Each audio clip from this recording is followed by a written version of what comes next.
முன்னொரு காலத்தில் ஒரு கிராமத்தில் ஒரு இளைஞன் தன் மனைவியுடன் வசித்து வந்தான்.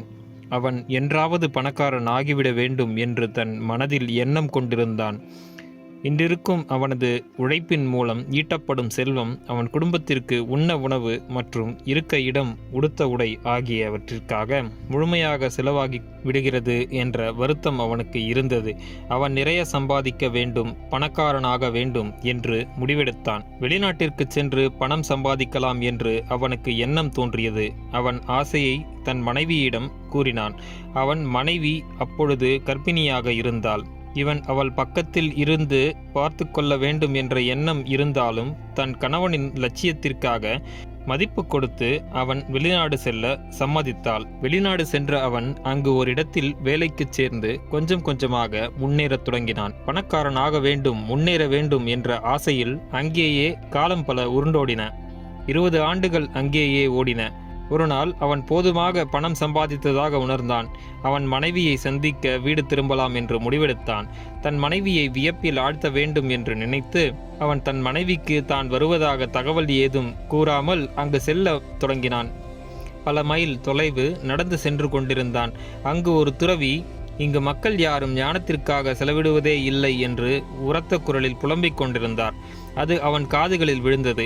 எனவே அவன் அந்த துறவி கோலத்தில் இருந்த அந்த ஞானியிடம், வணக்கம் ஐயா, ஏன் வருத்தமாக இருக்கிறீர்கள் என்று கேட்டான். என்னிடம் 3 ஞான சூத்திரங்கள் உள்ளது, ஆனால் அதை பெறுவதற்காக யாரும் முன்வரவில்லை என்று கூறினார். அவன் தனக்கு அதை கூறுமாறு வேண்டினான். அந்த ஞானியோ அதற்கு $500 கொடுக்குமாறு அவனிடம் கூறினார். $500 அவனுக்கு அதிகமாக தோன்றியது. இருந்தாலும் அவர் என்ன கூறப்போகிறாரோ என்று அவனுக்கு ஆர்வமாக இருந்தது. அந்த தொகையை கொடுக்க ஒப்புக்கொண்டான். அந்த ஞானி அந்த 3 சூத்திரங்களையும் கூற ஆரம்பித்தார். 1. கண்ணால் பார்ப்பதை அப்படியே நம்பாதே. 2. பெரிய முடிவுகளை எடுக்கும் முன்னே நன்கு யோசித்து எடுக்க வேண்டும். 3. கோபமாக இருக்கும்போது எந்த ஒரு முடிவையும் எடுக்காதே. இவையே அவர் கூறிய 3 சூத்திரங்கள். அப்பொழுது அவனுக்கு அந்த சூத்திரங்கள் பெரிதாக தோன்றவில்லை. இருப்பினும் ஒப்புக்கொண்டவாறு $500 பணத்தை அந்த ஞானியிடம் கொடுத்துவிட்டு வீட்டை நோக்கி பயணித்தான். பல மணி நேரம் நடந்த தன் வீட்டையும் அடைந்தான். அதற்குள் இரவு வந்துவிட்டது. அவன் தன் மனைவியை வியப்பில் ஆழ்த்த முடிவெடுத்தான். எனவே கதவுகளை தட்டாமல் மெதுவாக வீட்டினுள் வந்து படுக்கையறைக்கு வந்து பார்த்தான். அங்கு வந்து பார்த்த அவன் அதிர்ந்து போனான். படுக்கையில் அவன் மனைவியுடன் ஒரு இளம் வயது ஆண் பக்கத்தில் இருப்பதை பார்த்தான். அவன் அதிர்ச்சி கோபமாக மாறத் தொடங்கியது. அங்கிருந்த உறைவாளை எடுத்து இருவரையும் கொன்றுவிடலாம் என்று முடிவெடுத்தான். வாளை ஓங்கினான். அப்பொழுது அவன் சந்தித்து வந்த அந்த ஞானி கூறிய 3 சூத்திரங்கள் நினைவிற்கு வந்தது. 1. கண்ணால் காண்பதை நம்பாதே. 2. பெரிய முடிவுகளை எடுக்கும் முன்னே நன்கு யோசித்து எடுக்க வேண்டும். 3. கோபத்தில் எந்த முடிவும் எடுக்கக்கூடாது. அவன் சற்றே சிந்தித்தவாறு தன் உறைவாளை இறக்கிய போது அங்கிருந்த பானையின் மீது அது பட்டு அது உடைந்தது. அந்த சத்தத்தில் அவன் மனைவி கண்விழித்து அவனை பார்த்தாள். அவள் மிகுந்த ஆனந்தத்தோடு அவனை கட்டி அணைத்து கொண்டாள். ஆனால் அப்பொழுதும் அவன் கொண்ட சந்தேகத்தால் அவன் கோபம் தீரவில்லை. மனைவி அந்த இளைஞனை நோக்கி, மகனே, உன் தந்தை வந்திருக்கிறார், எழுந்திரி என்று கூறினாள். இதை கேட்ட அவன் கண்களில் கண்ணீர் வந்தது.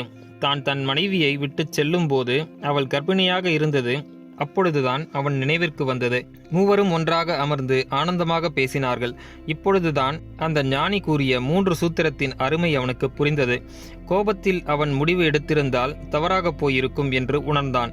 மேலும் 20 ஆண்டுகள் தன் மனைவியையும் குழந்தையையும் பிரிந்து வாழ்ந்தது தவறு என்று உணர்ந்தான். இந்த கதையில் கூறப்பட்டுள்ள 3 சூத்திரங்கள் நமது வாழ்க்கையிலும் மிகவும் உதவியாக இருக்கும். பல தவறான முடிவுகளை தவிர்த்து ஆனந்தமாக வாழ வழிவகுக்கும். மகிழ்ச்சி என்பது நிகழ்காலத்தை முழுமையாக அனுபவித்து வாழ்வதே. எதிர்காலத்தை நன்கு வாழ வேண்டும் என்ற முயற்சியில் நிகழ்காலத்தை தியாகம் செய்யாதீர்கள்.